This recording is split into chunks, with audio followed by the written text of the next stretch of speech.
join a company. That you are the person that Chogul said, yeah? Bring in good energy. Welcome to Crypto OGs. We are here in Barcelona with Dina Becane from Binance. Thank you so much. I know it's been a long day. We had a panel this morning. We were talking about rollups. We had the other guy from Concrete and Moonbeam. So it was a great panel.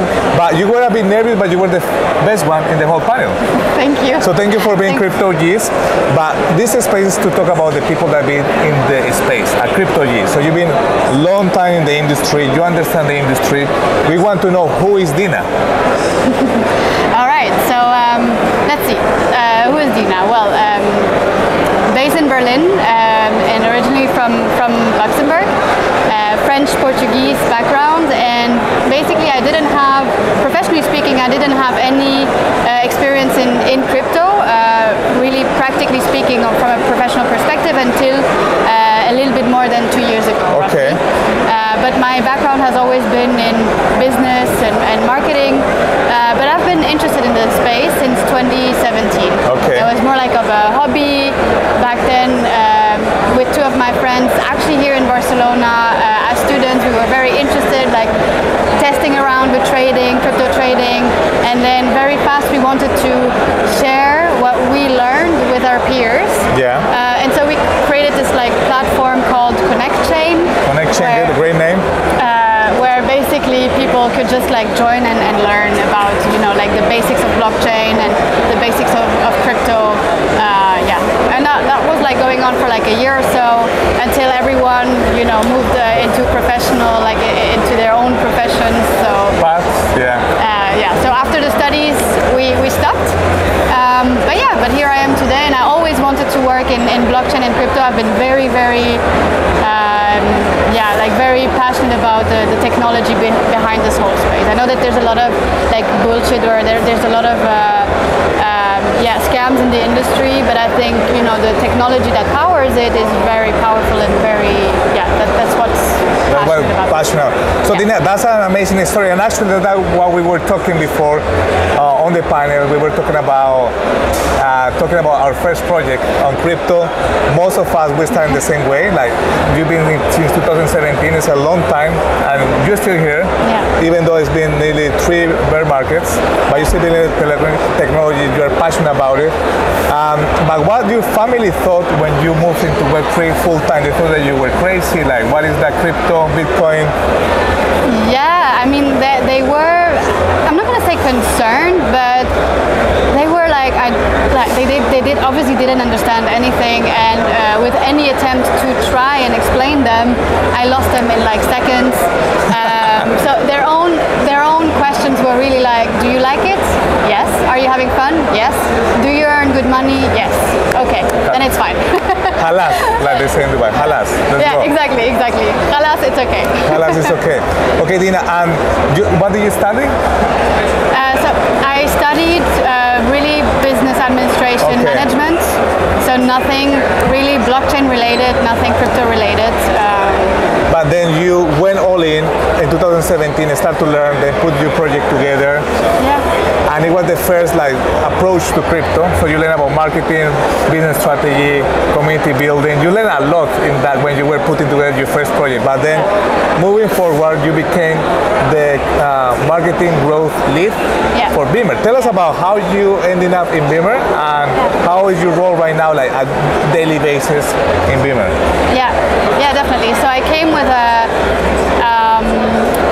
a marketing kind of like advertising consultant background to the space, and my first experience in crypto and blockchain was with this Luxo platform, right? This Luxo blockchain, and there I could really leverage my experience also in the fashion industry and bring it there, because Luxo is a blockchain that powers not only social NFTs, but also this whole kind of like phygital fashion industry is also like partly powered by blockchain, by Luxo, and so that's how I started. And there I really learned the basics of Web3 communities, because they are really acting much different. They're very different from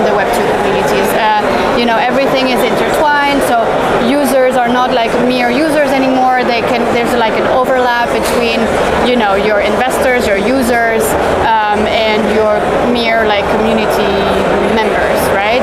And so that's where I learned like all of the basics, and basically then I joined BrainBot, and for Beamer I knew already how to build up community. Yeah.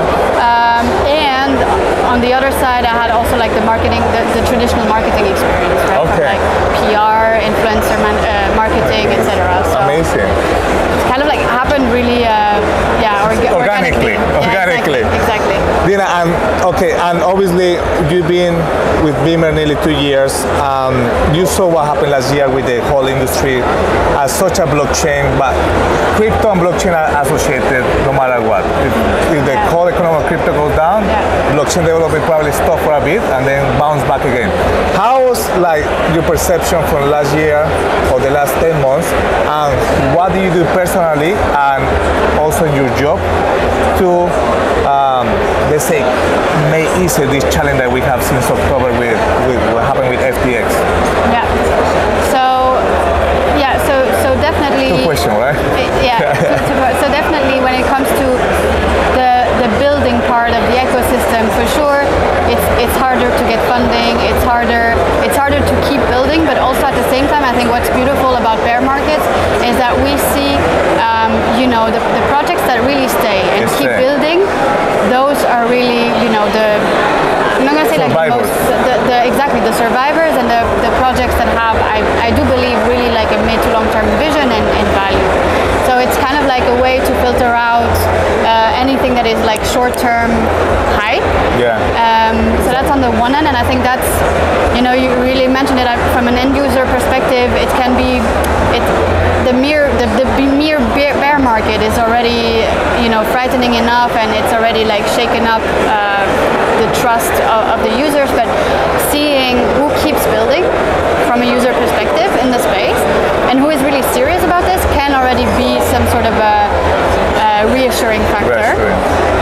So I think that's number one. We can always leverage the fact that we at Beamer, we are really serious about building something that is of use, and the community understands it.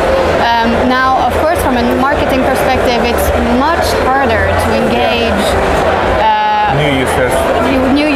So the whole user acquisition, the engagement, the retention is obviously much harder in the context of a bear market, because in the bull market everyone is excited, everyone jumps on, everyone wants to try stuff, and it's not very hard to acquire new users, right? It might be hard to keep them, but it's not very hard to touch new user segments and new audiences.